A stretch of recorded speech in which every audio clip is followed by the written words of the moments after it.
¿Qué tal amigos? Buenas noches, bienvenidos a UFO 33, Mensajeros del Alba. Hoy nos acompaña Cristian Tarantola, investigador independiente, cartógrafo. ¿Qué tal estás, querido amigo? Hace tiempo que no charlábamos ahí por esta vía. Hola Pablo, gracias por la invitación. Quiero corregir mi apellido. Desde chico tuve bullying, entonces es Taranto, el acento en la segunda. Tarántola, perfecto, Tarántola, sí. Correcto. Siempre tengo que estarlo corrigiendo, discúlpame. Pero, No, oye, está bien.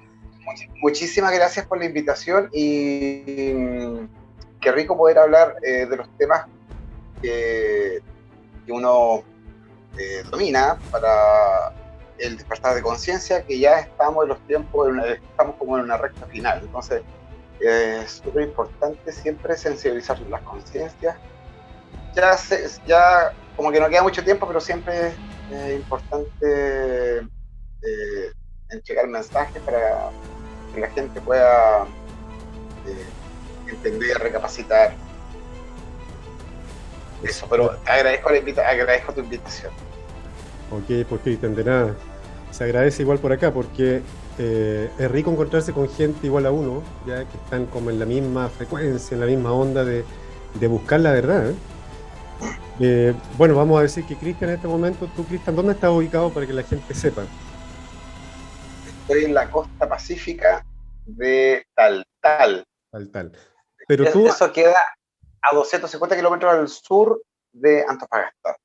ok, ya, pero tú estás viviendo, o sea, físicamente, o Yo sea, vivo, yo vivo en San Pedro de Atacama. San Pedro de Atacama, eso quería que con bastante misterio, misticismo ahí, y uno de los cielos más limpios, del planeta.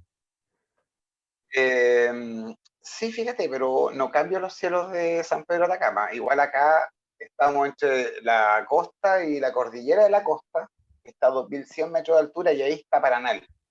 Bueno, o sea, Claro, esas son. yo lo decía refiriéndome a San Pedro de Atacama. No, ahí sí, Ah, de repente de vas lejos, a. sí. Lo que pasa es que hoy día fui a almorzar a un restaurante y decía: los ojos del mundo miran a tal por tener los cielos más limpios, pero siempre está nublado. Pero de la cota 1000 para arriba está despejado. Ya en Paraná, arriba a los 2000, que está la cordillera de la costa, eso ya está despejado. Es que me extrañó el mensaje que estaba en la pizarra del restaurante. Mire qué bien. Bueno, entre paréntesis, ya que estamos hablando de esa zona, para comenzar, ¿ah? A modo de, quizás de comentario, hace muy poco cayó un meteorito ahí. Bueno, cabe decir Cayó. que sí, cayó un meteorito ahí y algo tú me comentabas que ese meteorito era como bien especial porque al parecer se mantuvo como en la zona, por lo que supe, un poco aislada para evitar alguna especie de radiación. Honestamente, vi algunos videos. Creo que era un solo video cuando echaban agua y el agua y hervía la tierra, ¿no es cierto?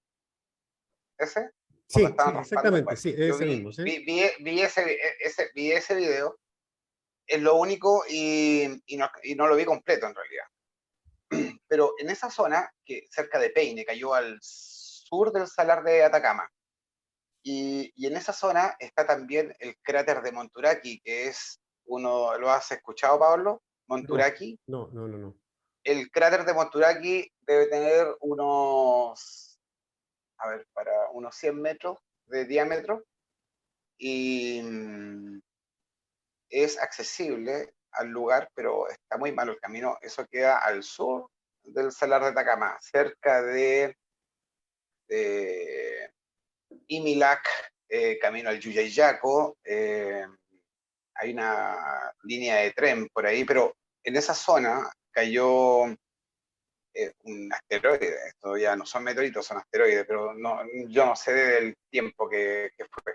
Bueno, y cayó más o menos, cayó por la misma zona. No sé si habrá sido basura espacial, no sé si habrá sido un meteorito.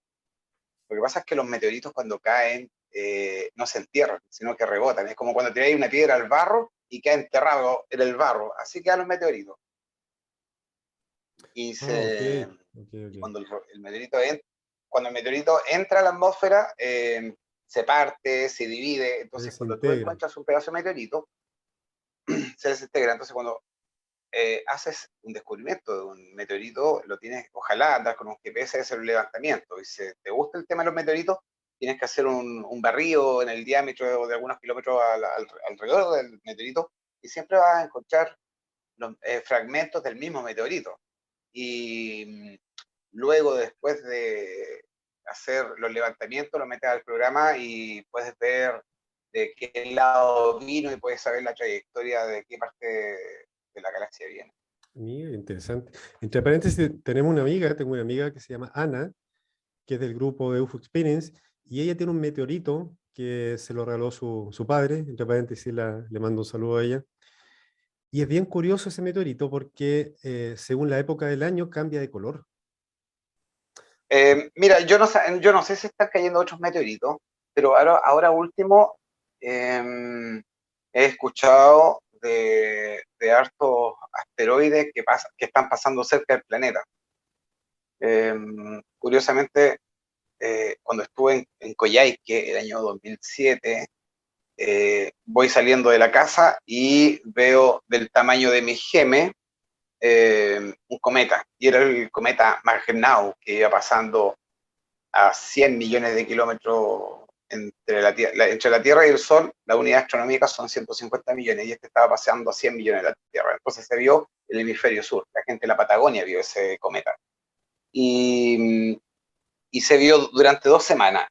Y en el transcurso de esas 2 semanas hubo un eclipse lunar y empezó a temblar la Tierra. Entonces pasaron varias cosas. Se desmoronó un pedazo de cerro, dio vuelta unas piscinas de salmones, escaparon miles de salmones al mar. Los Mm, salmones pesan más de 20 kilos claro. y son animales depredadores. Entonces, Y estamos hablando tomé de mi salmones de bicicleta, cautiverio.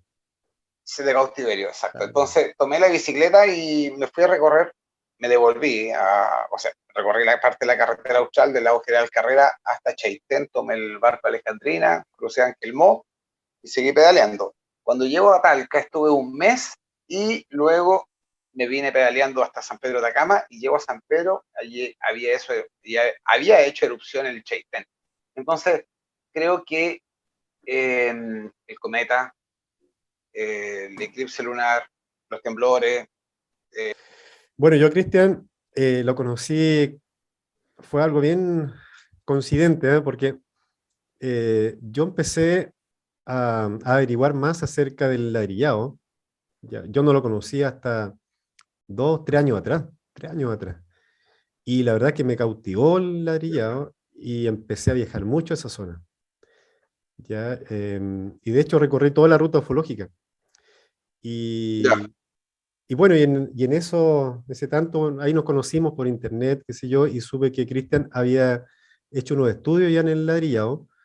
Tienes unos videos incluso, bien interesantes, donde tú muestras cuando el sol sale por detrás del volcán, es como que sale por dentro del volcán, da esa impresión ocular. Eh, Eso fue el año 2001, cuando fui a la zona invitado. Yo no conocía el ladrillado. Estaba navegando en el Atlántico cuando llego a Chile. Lo único que quería era montaña. Me invitan al ladrillado. Fui, porque era conocido como pistas de ovnis. Entonces llego al lugar y lo primero que vi fue el cóndor, el felino y la serpiente en piedra gigante. Entonces dije, esto es Inca, con la misma iconografía trinitaria, cóndor, felino y serpiente. Entonces, eh, tuve que bajar y volví a subir a la semana siguiente, vi lo mismo y empecé a ver otras cosas, bajé, subí, y fue tanto que sentí una revelación, y eso me llevó a profesionalizarlo un poco más. Y un amigo que se llama Leonardo, que en esos años trabajaba en CONAF, no sé si todavía está, que de tal que andaba en helicóptero, en esos años no había internet. Y me dice, Tarantola, anda a mi oficina, te tengo que mostrar algo. Me muestra una foto aérea de un helicóptero y veo que el enladrillado era un triángulo, era una plataforma triangular.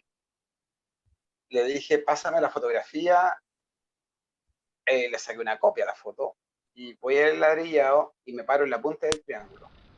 Y estuve sacando angulaciones solares, una cartografía solar durante un año. Estuve 21 de enero, 21 de febrero, 21 de marzo, los 12 meses. Y me di cuenta, bueno, saqué las angulaciones del Sol. El Sol salía a los 33, 83, 128 grados. Y me doy cuenta que el Sol salía por el cráter del volcán Descabezado Grande. Y eso me llevó a abrir un poco más la conciencia La visión, y, oh, claro. y Entre la visión, claro. paréntesis, sí, entre paréntesis, Cristian, para que la gente sepa, el enladrillado es una meseta ya de bloques megalíticos que está sobre los 2000 metros de altura, ¿correcto? Sobre el nivel del... Correcto. 2.200 metros sobre el nivel del mar. Claro, la geología en Chile lo llama como plataformas basálticas que fueron creadas por las últimas glaciaciones fluviales del término del Pleistoceno. El nombre es súper lindo, pero esto quiere decir que hace 14.000 años vieron glaciares y dejaron estas formaciones. En realidad, ahora con Internet estoy descubriendo otras cosas. Ahí hay el templo principal es un triángulo, el otro es un cuadrado y el otro es un círculo. Es como el símbolo de la piedra filosofal. La piedra filosofal es un triángulo, un cuadrado y un círculo. Es la simbología. Entonces, bueno, para explicar lo que significaba que el Sol salía para los equinoccios del 21 de marzo y 23 de septiembre, salía por el cráter.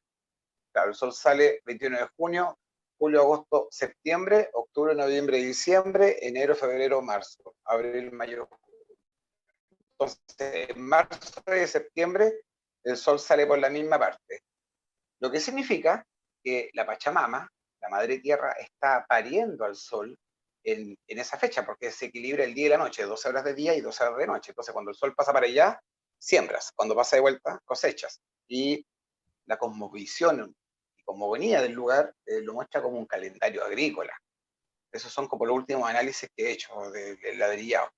Y el ladrillado fue una,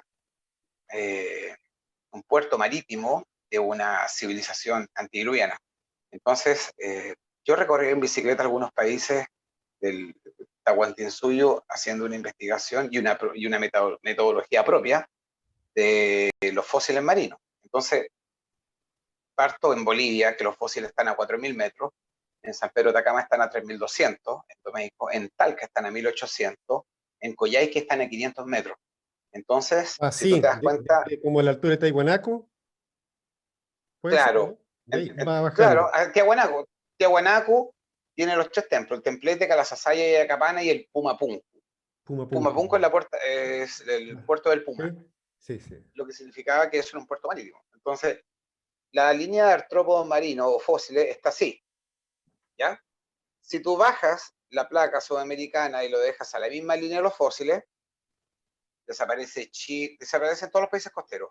Chile, Perú, Argentina, Brasil, Ecuador, y quedan los Andes abajo de la troposfera. Entonces ya no Wow. cae nieve, es lluvioso. Y los Andes quedan como un archipiélago volcánico, queda como una isla alargada. En esa isla estaba el continente, estaba el templo de Pumapunku y estaba el ladrillado como puerto marítimo. Entonces, ese continente se llamaba Lemuria, no era la Atlántida, porque la Atlántida está en el Atlántico, se llamaba Lemuria. Entonces, como Platón habla en los libros del Critias y Timaeus de que la Atlántida se hunde en un día y en una noche, yo postulo a que Sudamérica se levantó en 24 horas. Yo le expliqué esto al Departamento de Geología en la Universidad de Concepción y no tuve quórum, no tuve, no, si eso ya está así, así va a quedar poco menos. Ok, Cristian, sí. entonces, Es que con lo que tú dices, claro, yo no sé por qué hay la parte científica, la mayoría, no quieren reconocer eso que tú dices. Y claro, y ellos dicen, no, esto se construyó solo por un volcán y se formaron. no, Oye, pero yo las Pablo, veces que he ido, ajá, es simple, lo que pasa es que la ciencia, cuando aparecen este tipo de descubrimientos con otros conocimientos que son totalmente ajenos a lo ortodoxo, digámoslo así, son incómodos, son descubrimientos que son incómodos para la ciencia. Entonces, Es que tengo un dato más, Cristian, a eso más voy yo. vale, Sí, sí. dímelo, Y lo que tú dices, por dímelo. supuesto, es incómodo porque mira, hay un historiador que se llama Rafael Videla, que él hizo igual muchas investigaciones. A ver, déjame, aquí tengo anotado. eh, bueno, él hizo muchas investigaciones en el lugar y eh, encontró lo siguiente, que esto aún más ayuda ya digamos, a darle más peso a lo que tú dices. En el sector del ladrillado, bueno, para él opina igual que tú, eso era un puerto marítimo antidiluviano. Resulta que en el ladrillado se encontró un altar lítico, se encontraron 3 especies de cabeza fitomorfas, pero lo que más me interesó, espera, hay un mapa que está en una roca, ¿dónde lo tengo anotado aquí? A ver, que tiene más de 12.000 años de antigüedad, entonces se contrapone totalmente con lo que dice la ciencia oficial. ¿Ves? Correcto, discúlpame, dijiste fitomorfa, fitomorfa, Sí, sí. eso es flores, plantas, Ya si dice, no me se equivoco. encuentran 3 especies de cabezas fitomorfas. Se hallan mirando hacia el oeste, hacia el poniente, relacionados probablemente con el Sol y la puesta del Sol. Sí, ¿Sí? Ahí para que tú nos vayas ya, ahí corrigiendo. Mira, otro ya. dato más. En la ruta del conejo, ¿Sí? donde hay bueno, hay una roca que tiene ¿Sí? forma de conejo, en el ¿Sí? trayecto de la parte boscosa se encontró un petroglifo caracterizado por un círculo mayor con un punto central. Sí, este yo lo he visto en fotografía. Es como una roca Ese es redonda y en el centro ya, sí tiene como un hoyo. ya, se conoce como el concéntrico. Yo no lo conozco, Ajá. pero los petroglifos que son con círculo con puntito al medio es el sol, Mira, acá está el lo que te sol. decía yo. Perfecto. Claro, tiene mucha razón. Posiblemente el mayor descubrimiento corresponde a un mapa lítico que describe al continente americano. Bueno, esta es una auténtica reliquia de la época prediluvial, se habla. Tiene más de 13.000 años de antigüedad.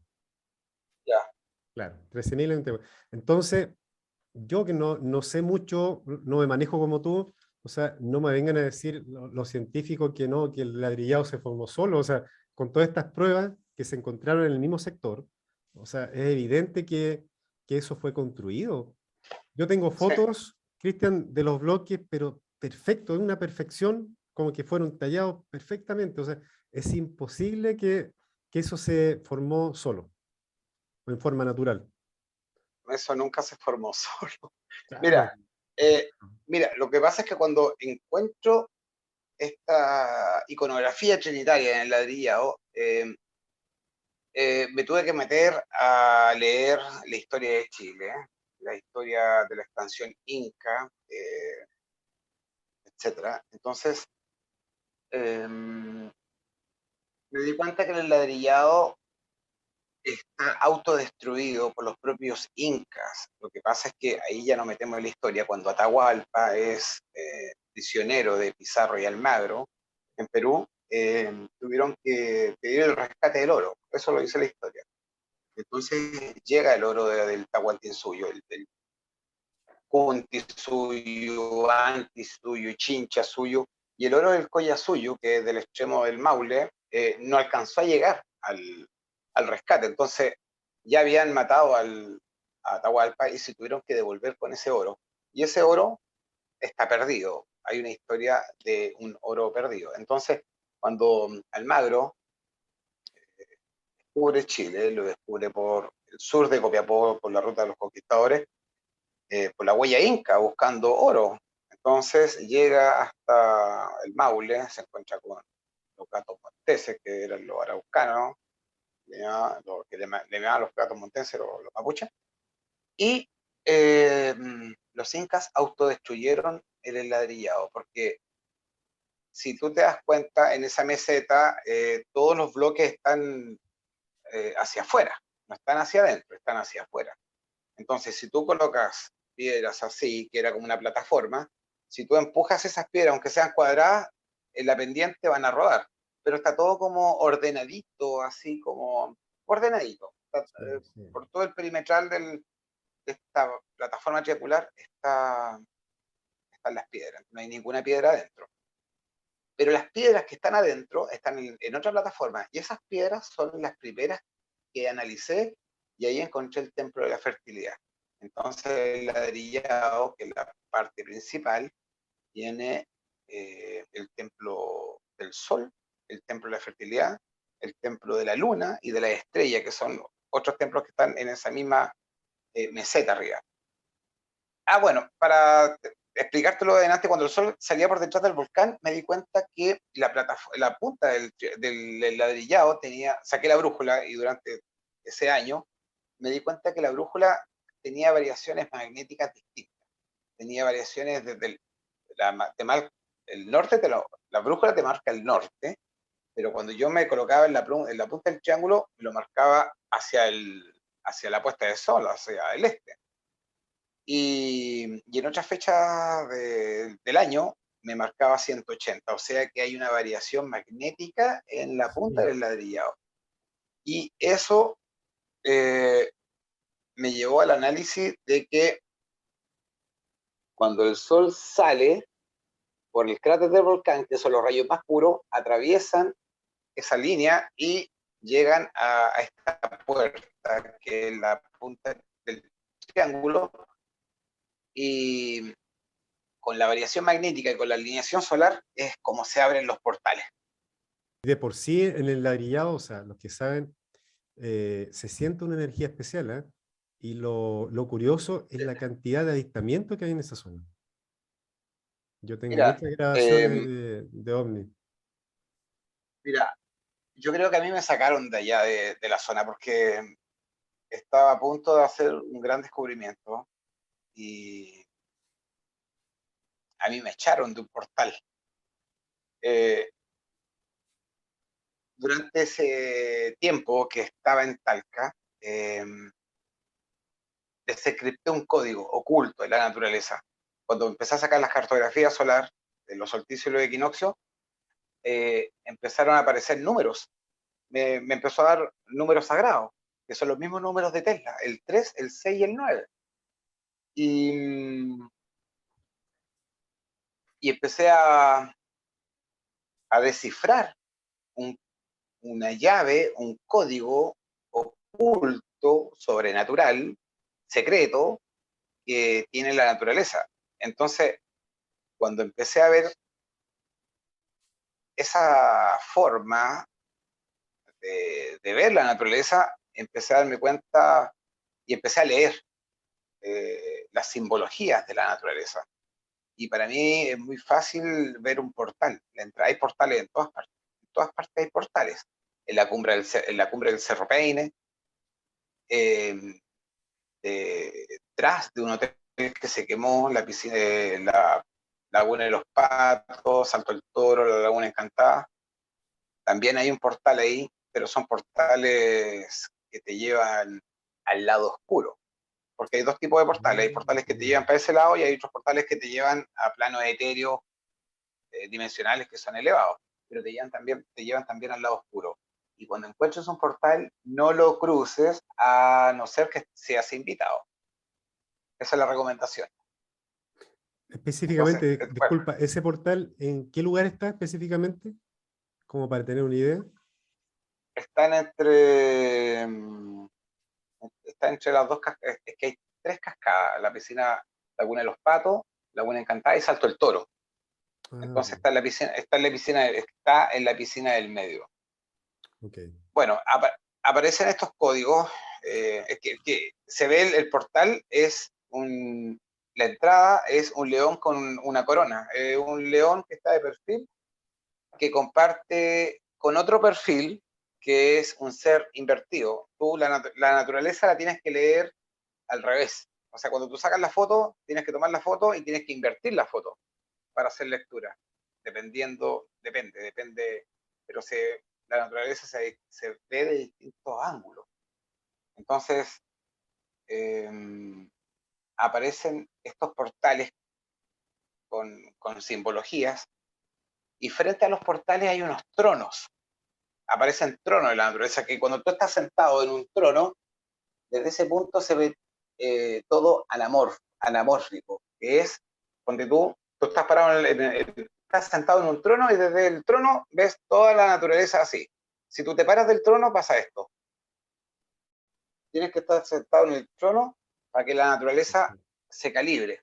Y ahí aparecen otras lecturas, números, y aparecen los tronos del Trinitario Creador. Y ahí aparece Dios. Entonces, ya hablar de Dios es inefable, y además que es como, está tan prostituido el nombre de Dios por las religiones que ahora la gente ya no tiene fe. Entonces, hay que renovar la fe, porque Dios sí existe y se muestra en la naturaleza. ¿No me crees? Yo te lo explico. Existe, existe, es real. Hay una numerología, hay una geometría sagrada, hay código, todo lo que es Fibonacci, todo tiene una simbología numérica y trinitaria. Y aparece el padre madre, que es el que crea, está su hijo a la diestra, y a la izquierda, ¿quién es? La hija es mujer. Hay un trono femenino en el trono del creador, y es el que está sentado a la izquierda. Y, y aquí viene la parte complicada, porque me pasó lo mismo en el ladrillado, cuando me di cuenta que el ladrillado era inca, pero los incas no lo habían construido y estaba hecha toda la arqueometría para hacer que medían entre 5 y 20 metros de altura. Yo me llené de granos todo el cuerpo, y eran herpes psicológico, me dijo el doctor. Y tenía que en mi cabeza solucionarlo, porque era mucha mente, tenía que relajarme un poco. Entonces pude entender de que habían sido gigantes los que habían construido eso. Imagínate, ¿entre cuántas personas levantan un auto? Claro. ¿10? ¿Entre 10 personas? ¿Sí? ¿10, 15 personas?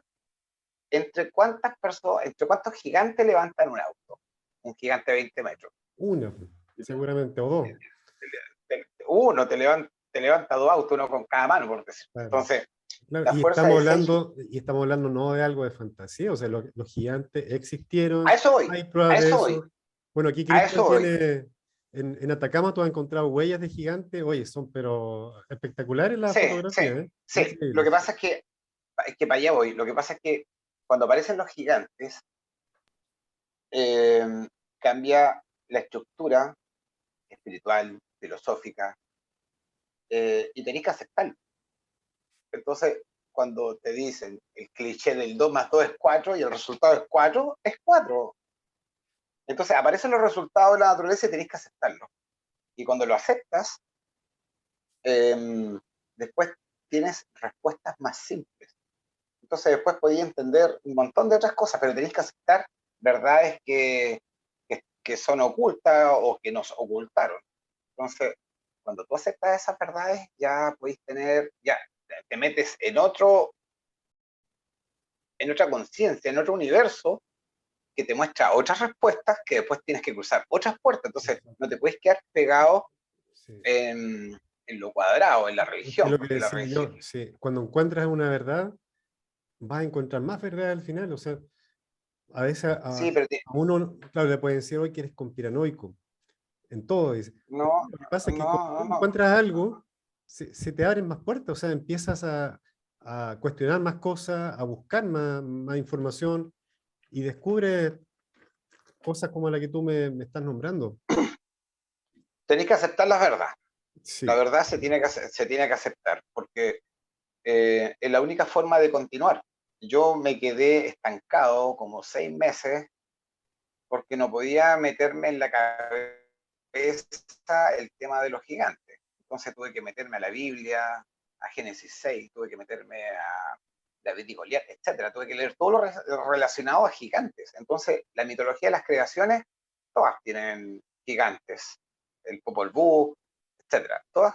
la mitología de las creaciones hablan de gigantes, de un diluvio, tienen los mismos patrones. Entonces, tenéis que aceptar esas verdades para poder continuar Sí. en lo que estás haciendo.